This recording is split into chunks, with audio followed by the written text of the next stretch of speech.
See, you clean up the whole property and people still just dump stuff. I don't get it. There's a trash bin, what, 6 feet away?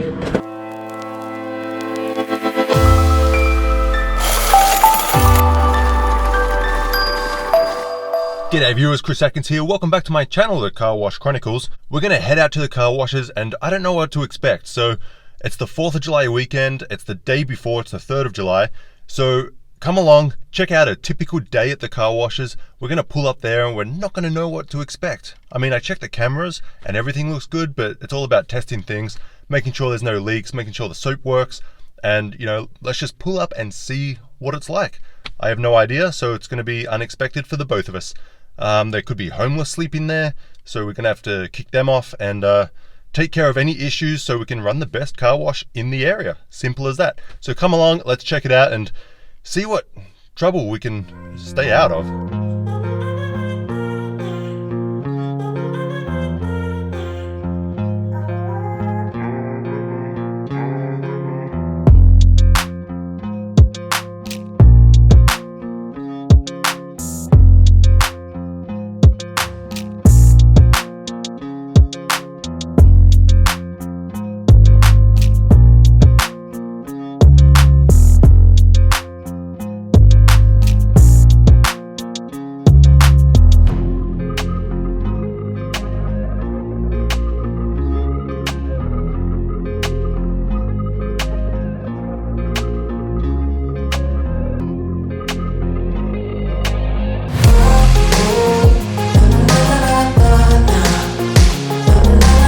So I just pulled up and this is the condition of the car wash. You know, it's been left for a day, so trash bins are kind of getting full, trash all over the ground. It's not too bad, I've seen it worse. This is kind of standard. When you leave it for 24 hours, this is pretty much what it looks like the next day. But you know, it's typical and it's probably not a bad thing for me, because if it was spotless, it probably means it wasn't that busy. But the fact that there's trash laying around and the bins are half full, you know, it means that it was somewhat busy and the customers were there. Now check out this security bar that I put on my door. Well, I didn't put it on, but my worker did. Last week someone tried to break in, steal my stuff. They didn't get in, thank God, but now I have to make sure 100% that they never will, so I put on this prison-like bar. So good luck to the next person trying to get in. And thanks to them, now it's even more secure, so I guess something good came out of it. So we head inside. First thing we do, turn the light on. Second thing we do is look for leaks. You know, if the floor was flooded, then there'd be a problem. We'd have to figure it out. I checked the spot free tank. Pretty full. How we like it. And there's a little leak on the floor, but that's always been there. It's just a little drip from the tank. We check the soap levels. That's the soap brush, the pre-soak and the wax. That's a brand new wax right there. I'm about to switch it out. And then this is my soap delivery I got the other day. Got the soap special. And then that's a brand new motor. One of the motors for Bay 5 went out, so we put a brand new one in. This is my hydrominders and my tanks where all the liquid and soap goes out into the bays. They're my flow jet pumps. And everything looks good, so the first thing I'm going to do is make the place look clean and pretty for the customers. So let's start sweeping up, put on some nice music and enjoy.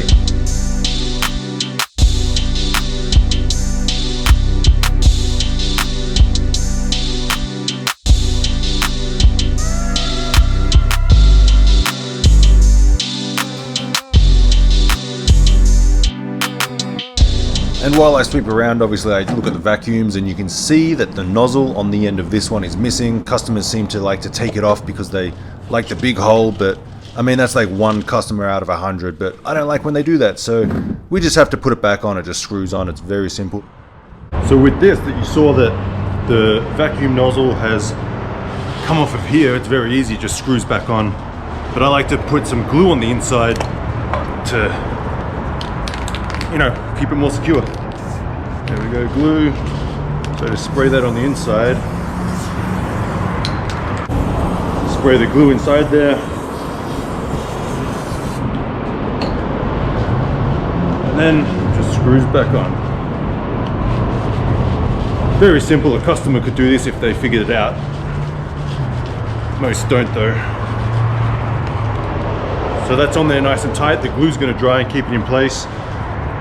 But just for good measure, I do like to put some black Gorilla tape around it, just for extra security, because sometimes people like to unscrew them and take the nozzle off, so they got the big hole to suck up the trash from their car, but we don't like that. We don't want them to take our nozzles off.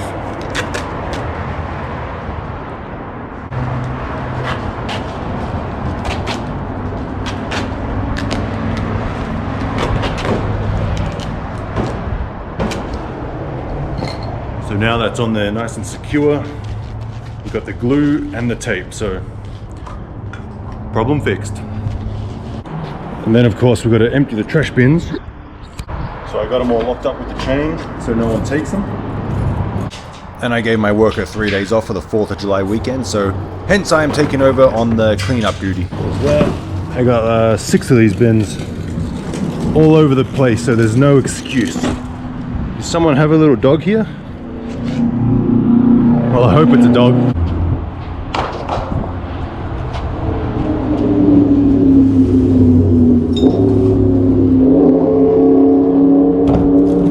And this is why you need someone to come every day, because if no one was to come today, well then all this stuff in bay number 4 would just be there all day and customers don't like it.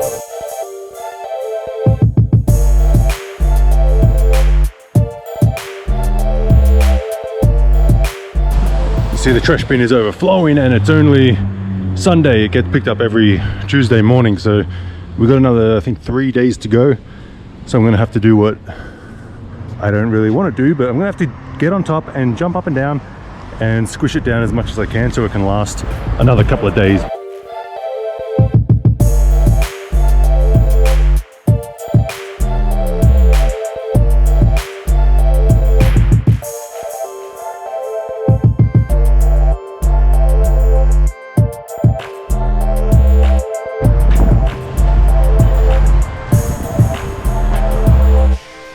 Once I get the place cleaned up, looking all ready for the customers, all spick and span, then I head on over to collect all the cash. So we're going to get the vacuum money.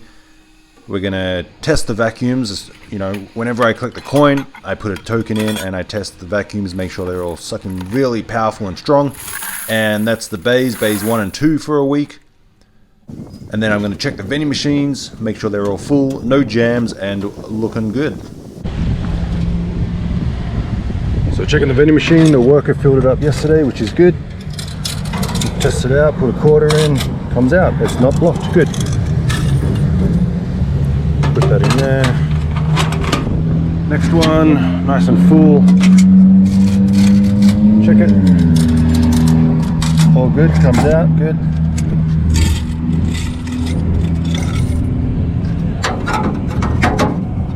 There we have it.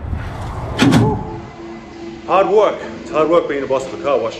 But anyway, I swept up, I emptied all the trash bins, so the property is looking clean, the business is ready for business. What else did I do? I collected all the cash and the coin from the vacuums, the vending machines, and the safes for the bays, so I got all that.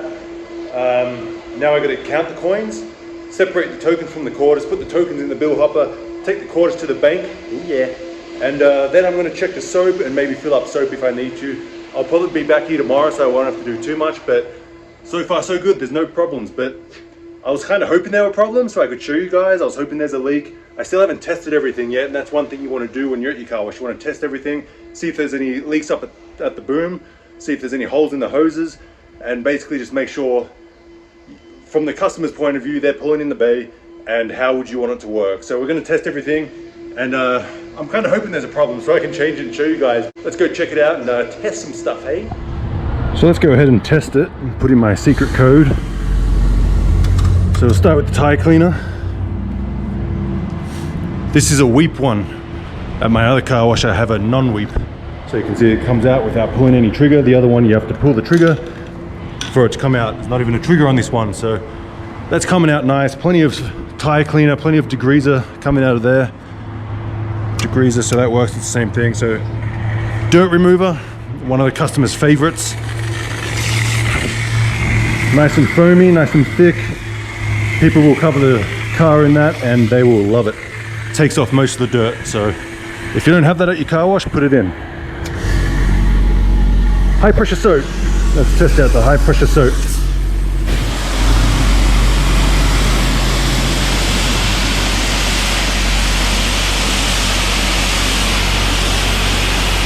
There it is. You saw it took about 5 or 6 seconds to come out, and that's a generous amount. Customers love it. Put that back. Put it on the soap brush, turn this around so we can see it come out. And again, it took about 5 or 6 seconds to come out, which should be good. Any longer and it's kind of like the customer's thinking, where's my soap, damn it? But that's plenty of soap coming out.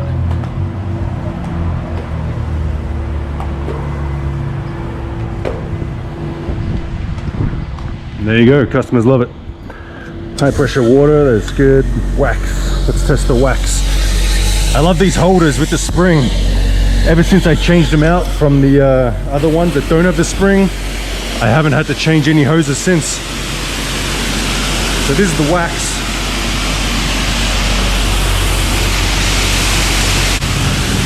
Okay, so it doesn't look like the wax is coming out.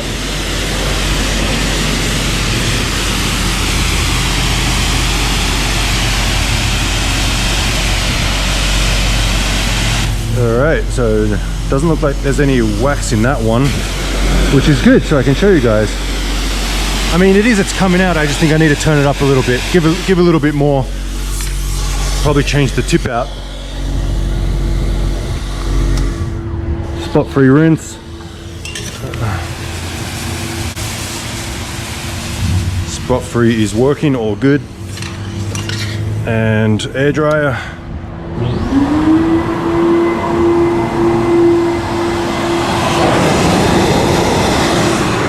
Air dryer is good. So let me test. Look at that flag flying high. So I'm just going to go ahead and test bay number 2 with the wax, because if the wax is coming out a lot from here and it's not coming out from bay 3 much, well then it's just an individual bay problem. But if all bays are the same, then it's a wax problem. Well, you see there's a little leak from the gun, so I'm gonna go ahead and change this gun out.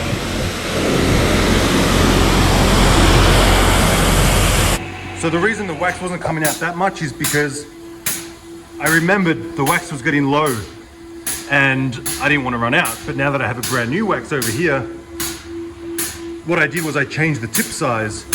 The tip size is in here, so we're just going to change the tip size up one, so more wax comes out and more wax will go into the bays. So I'm going to do my best to show you how to change the tip on the wax to give less or more. So we need... Let me show you what we need. We're going to need this guy, and that's it. So we simply unscrew this. That's a clamp just holding the hose on, make sure it doesn't come out. This comes off, and there we have a green tip. So we're going to go up one size to give a little more wax, because I'm a generous guy. There we go. That just turns and twists out. Unscrew that.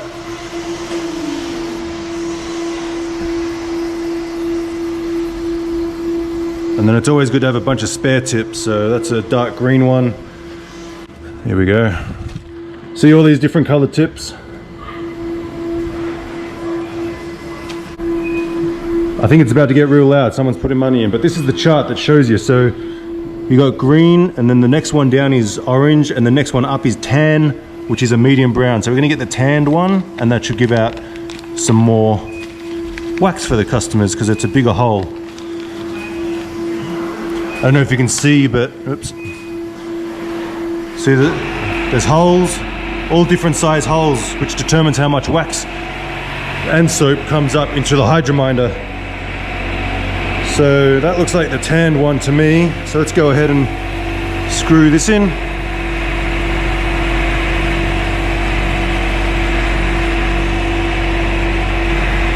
Put that back on, do up the clamp, and that should allow more wax to come out into the bays. So obviously at a car wash you want to make sure you have all the proper tools. This is what I'm going to need. I got a brand new gun, got tape, I got 2 wrenches and a pipe wrench. So let's go into the bay and change a gun, see how easy it is.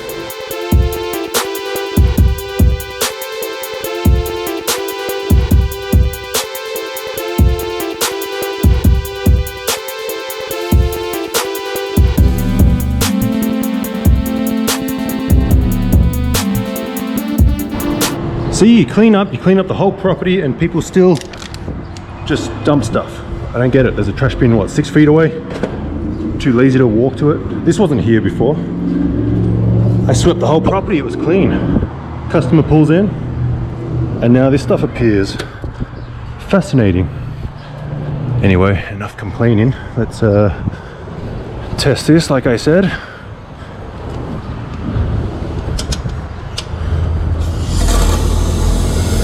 Voila, no leaks, brand new.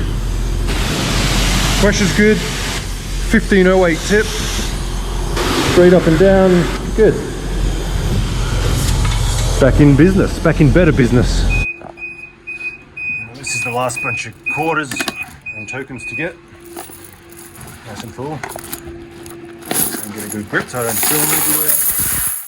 So we're going to check the token level and it's almost empty. There's just a few in the bottom, so that will probably last another hour.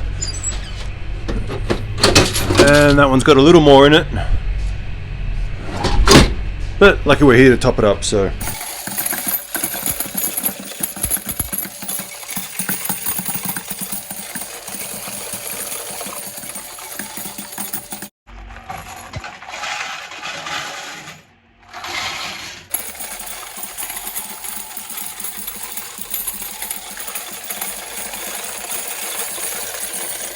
Now we have all these quarters to count. So we're going to count them, bag them up, lots of 500, take them to the bank.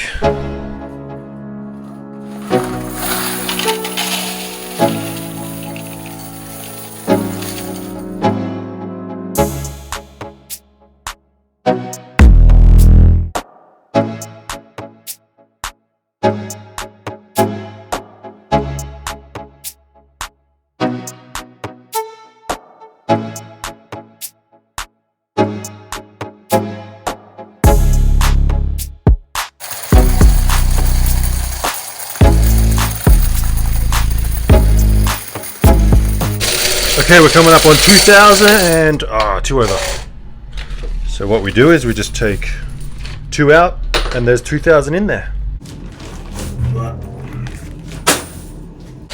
Alright, so we're coming up on 4,000 quarters, which is 2 bags of 500, which is wonderful. Not make sure we go over. This machine's getting pretty old, so it's slowing down like all of us. 94. 6 more. Uno más. 4,000. So we got 2 bags, 500 each. It's $1,000 and a little bit here, so just over $1,000 worth in quarters for the week. Well, that's a typical day at the car wash. I mean, I swept up, I emptied the trash bins like you saw, I did the vending machines, I tested, every bay. I didn't show every bay, but I tested every bay. Did the quarters, got the cash, collected it. There was nothing really broken except for that gun that I changed, so you got to see that. But for the most part, that might happen once every month. Once every other month, you got to switch out a gun that just gets old, run over by a car or something like that. But this is a typical day, nothing to fix. Come here, sweep up, clean up, and then get out of here. You're here for like an hour, hour and a half maybe, and get the cash and then get out of here. So very simple business. Once you know the basics, anyone can run a car wash. So stay on top of things. If something's broken, change it. I've said it many times before, but I'm going to head to the other 2 car washes. If there's anything major, I will film it and show you. If there's not, well, this is it for this video. So I hope you guys enjoyed it. You got to figure out what a typical day in the life of a car wash owner is like. So thanks for watching, guys. Again, I'm Chris Atkins with the Car Wash Chronicles. See you all next time.